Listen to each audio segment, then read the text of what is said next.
by now you would have inevitably come across token maxing and PR maxing. And of course, if you look at the online discourse, it points towards Goodhart's law. The fact that if we start measuring these things, it no longer becomes a good metric. But rather than just looking at it at that surface level, I thought, let's consider the game theory side of it. Before we do that, let's go through a little story. Imagine you are a newly hired CEO that inherits a tech corporation, and the outgoing executive hands you 3 numbered letters and says, well, if you encounter a problem, open them. So after 6 months, you open the first one, and what does it say? Well, it says, of course, to blame your predecessor. And well, that's all good, everyone's happy. And then a little while later, well, something bad happens again, and it says, well, reorganize. So that again temporarily fixes the problem, and we all know what the third envelope's going to say. Well, the third envelope is going to say, well, prepare 3 envelopes. Now, this kind of story, it resonates with a lot of people because it hits quite close to home, right? Like, the executive's goal is really just to get through to the next quarter, get through to their next paycheck. They may not be here for a very long time, but they're here to bring the company profits to the shareholder, right? And that is decoupled from the long-term operational reality and perhaps the reality of you as an employee. So what does that look like in the context of what we're concerned with? There have definitely been situations like this across many tech companies where there's a new incoming CIO, and the first thing he says is, well, we are going to start using AI, and we're going to do things like token maxing, and then if that doesn't work, well, then we're going to count PRs instead. And if that doesn't work, well, then we are going to measure your improvement or the improvement AI made to some bottom line metric or some bottom line result or some bottom line impact, right? That's very popular to say. And if that doesn't work, then we are going to restructure, reorg, and we're going to fire people. That has been the modus operandi of multiple companies, and we've seen that happen many, many times, right? And we can also see the result of Wall Street when that happens. It's like, oh, this company's in AI, and just like the story of the CEOs here, well, Wall Street responds, and we get a standing ovation. You fire 40% of the company, and your share price goes up 30%. And I think that's the thing here from the game theory standpoint. It really has nothing to do with staff, does it? We are bystanders in the process. We're irrelevant, really. They just have some inputs that they want. They want to signal to the stakeholder to get approval, Wall Street, their shareholders, and then that's what matters. What we care about, and whether you can game it or not, really doesn't matter, in my opinion. I am of the opinion that even if whether people token max or don't token max, or whether PR accounts improve or don't improve, or whether the usage of AI encompasses 80% of all commits or doesn't, I actually think and starting to form the opinion that none of that actually matters. So what actually matters is, did the executive who implemented this improve shareholder confidence? The final outcome for us as staff, as engineers, doesn't really matter too much at all.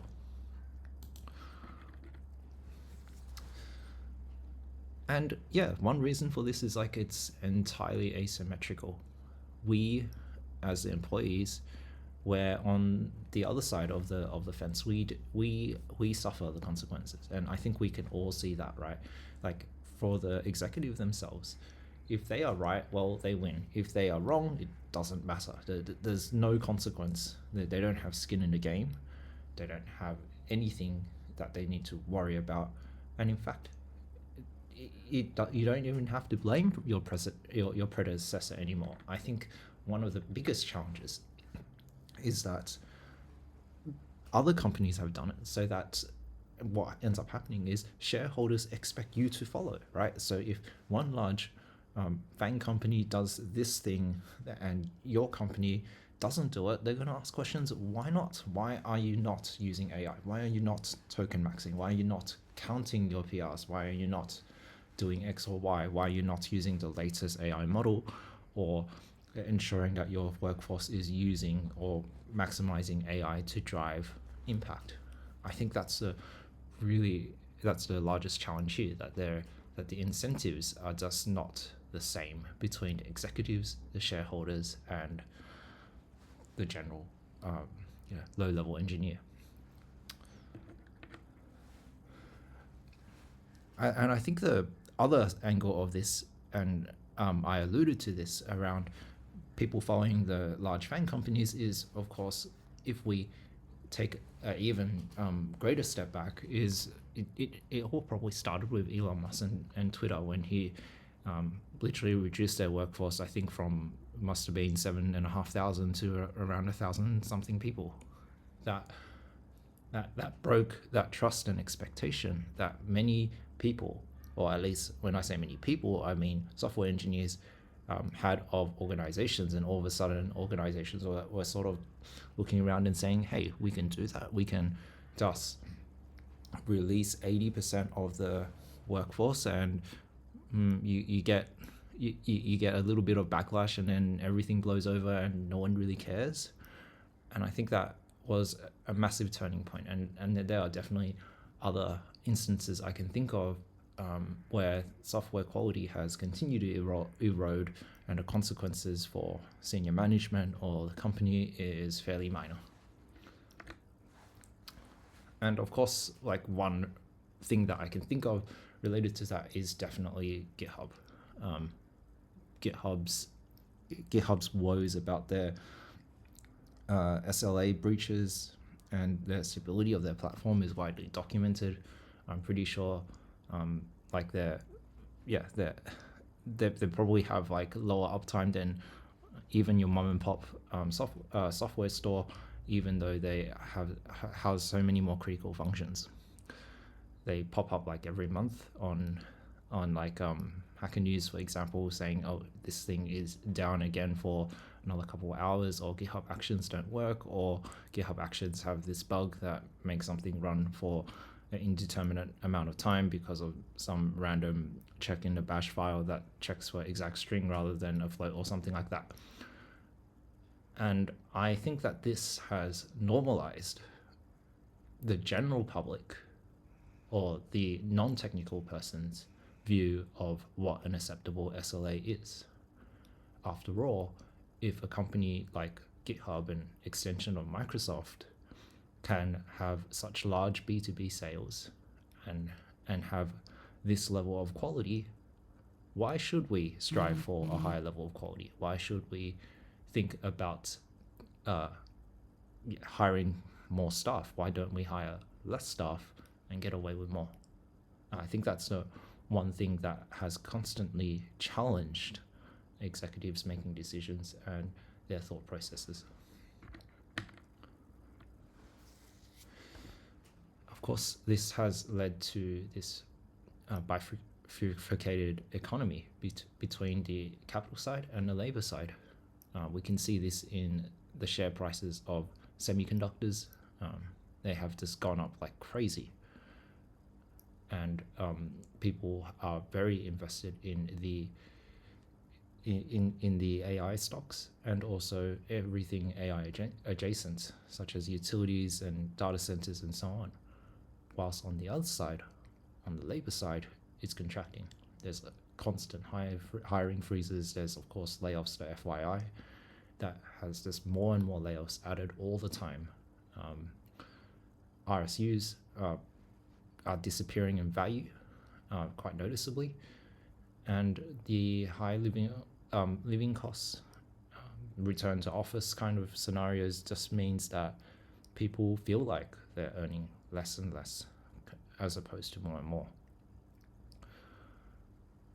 And yeah, that's the reality that we have. You can see many people complain about this on a variety of forums, and that's one thing that feels extremely unfair, I think, when and is reflective of people's attitudes towards employment and towards the capital markets.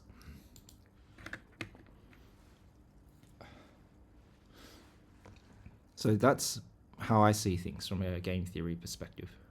We have a setup where, arbitrary metrics, engagement farming matters more than the final output, because that's just signaling to shareholders what they want to hear because some other person has said it, rather than the actual thing that matters for companies. We now accept a degradation of software. It's okay to have worse software, of course, the enshittification of software. We can accept lower SLAs now compared with before because larger companies get away with it.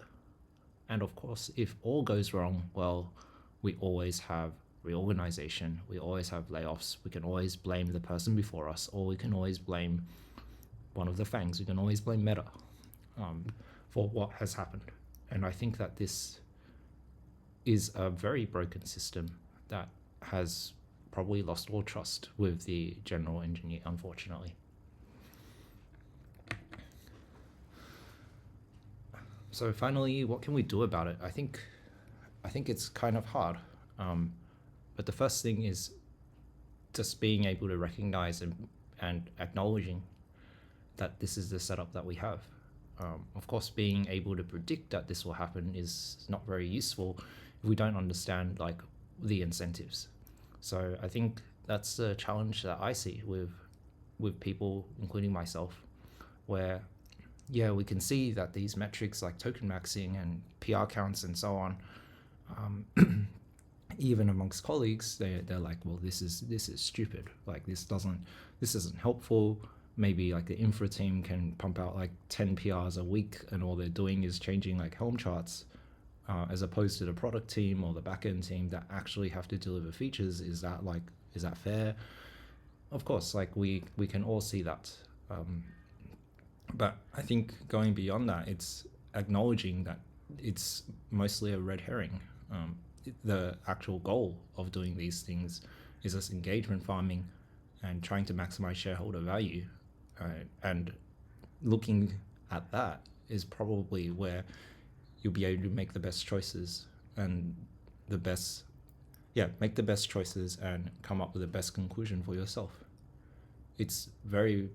I think that's a challenge. Very rarely is it just a surface level idea. Oftentimes we need to look deeper and assess what's the best thing one layer down with second order thinking. And that's the lesson that I want to impart on myself as well. Look beyond the surface, try to think things of what are people's incentives, and try to come up with the best solution for yourself. So I'll leave that with you guys.